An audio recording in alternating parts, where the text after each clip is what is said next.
A cidade de Tel Aviv, em Israel, voltou a ser alvo de foguetes disparados pelos terroristas do Hamas. A sirene tocou bem cedo na cidade israelense. Moradores correm em direção a essa árvore para se proteger. Nessas imagens, o próprio grupo terrorista registra os lançamentos dos foguetes. Segundo o exército de Israel, ninguém ficou ferido nos ataques. E os foguetes foram lançados de Rafah, ao sul de Gaza. Horas depois, Israel atacou Rafah. Israel diz que o ataque foi planejado contra uma base do Hamas e 2 lideranças do grupo terrorista foram mortas. Mas segundo fontes palestinas da faixa de Gaza, pelo menos 45 pessoas morreram no bombardeio a um campo de desabrigados. E a Organização das Nações Unidas pediu que Israel faça uma investigação exaustiva e transparente sobre o bombardeio em Rafah. Quem chega para analisar essa e outras notícias internacionais é o Igor Lucena, que é economista e também doutor em Relações Internacionais. Igor, boa tarde, seja sempre bem-vindo aqui ao Conexão Record News. Como você vê, essa operação de Israel em Rafah? A gente sabe que o poderio do Hamas, poderio bélico, em relação a atingir realmente Israel, ele é infinitamente menor. E como você vê esse ataque com mais de 45 mortes, que forma isso pode pressionar Benjamin Netanyahu nesse momento da guerra? Exatamente, Kelly. Boa tarde. É um prazer estar aqui, mas estamos assistindo uma situação extremamente complexa. Esses ataques do Hamas contra Tel Aviv foram esperados. Já imaginava-se que o último refúgio do Hamas na faixa de Gaza, que é a região de Rafah, houvesse sim algum tipo de represália contra Israel, principalmente depois do avanço da infantaria israelense dentro do território. Agora, se isso por um lado faz com que o exército israelense se legitime para entrar em Rafah e tentar basicamente aniquilar os últimos membros do Hamas dentro da faixa de Gaza. Por outro lado, a força desproporcional que nós estamos assistindo está sendo criticado até mesmo pelos seus aliados. As imagens que nós estamos assistindo agora de um campo de refugiados onde nitidamente mulheres e crianças foram vítimas, isso não pode ser aceitável, isso não é aceitável por nenhum tipo de parâmetro internacional de guerra, e até mesmo países como a França, a Alemanha e outros aliados na Europa do Estado de Israel condenaram abertamente esse tipo de ataque.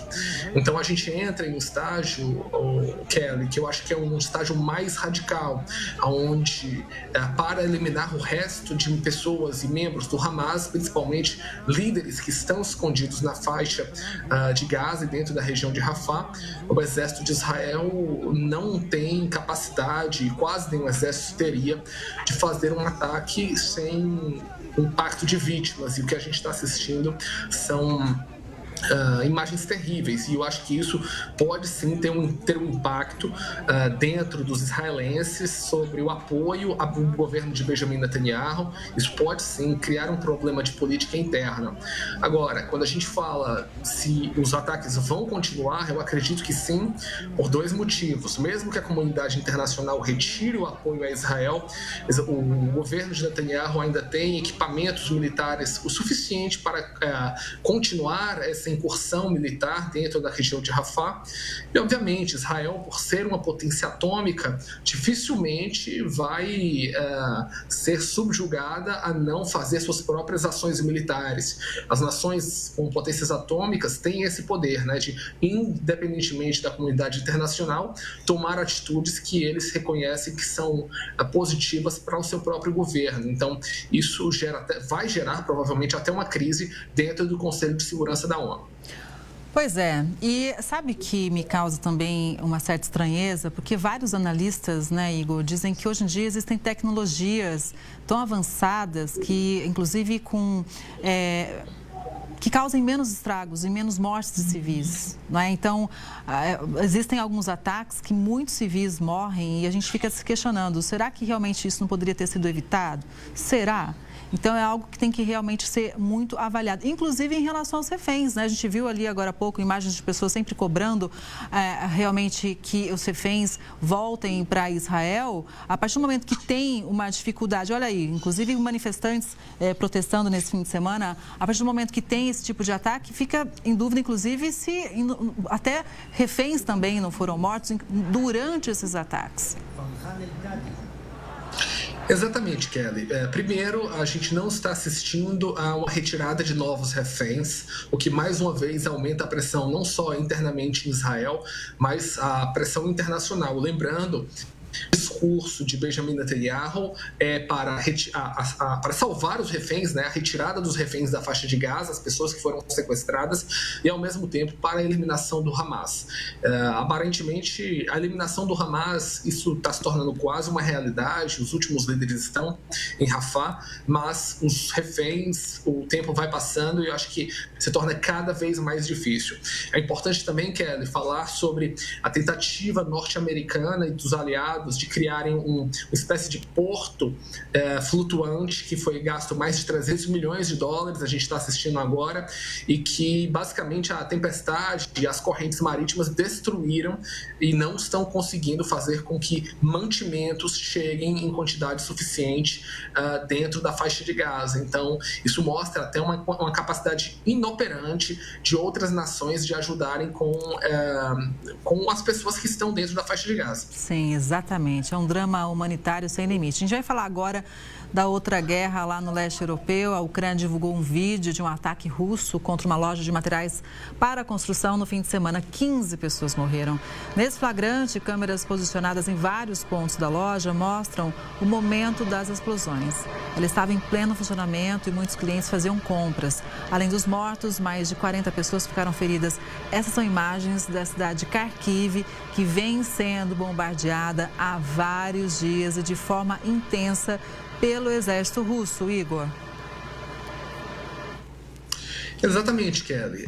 Nos últimos 15 a 20 dias, a gente está assistindo a uma incursão muito forte da Rússia dentro do território ucraniano, e muitos dos analistas militares colocam isso na própria conta da Ucrânia, que esses avanços, muitos deles não foram do ponto de vista de derrotas bélicas ucranianas, mas ações e estratégias mal feitas dentro do exército ucraniano que deu espaço para avanços russos. Agora sim, nós estamos assistindo a bombardeios que estão sendo subsequentes a esses avanços militares, e nos últimos dias até mesmo o presidente Vladimir Putin já fala sobre a possibilidade não de uma trégua de paz, mas um cessar-fogo para que seja traçada uma nova linha territorial.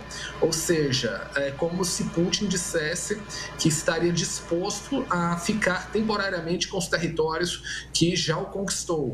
Isso vem sendo debatido radicalmente na União Europeia. Já existem líderes do sul europeu que falam em uma possibilidade de um acordo de paz. Outros líderes mais ao norte imaginam que é uma situação muito parecida com a região dos Sudetos da Segunda Guerra, que Putin não iria parar por aí, iria a outros territórios dentro da Europa, e obviamente esse vai ser um dos principais temas de debate das eleições do Parlamento Europeu, que ocorrem agora em junho.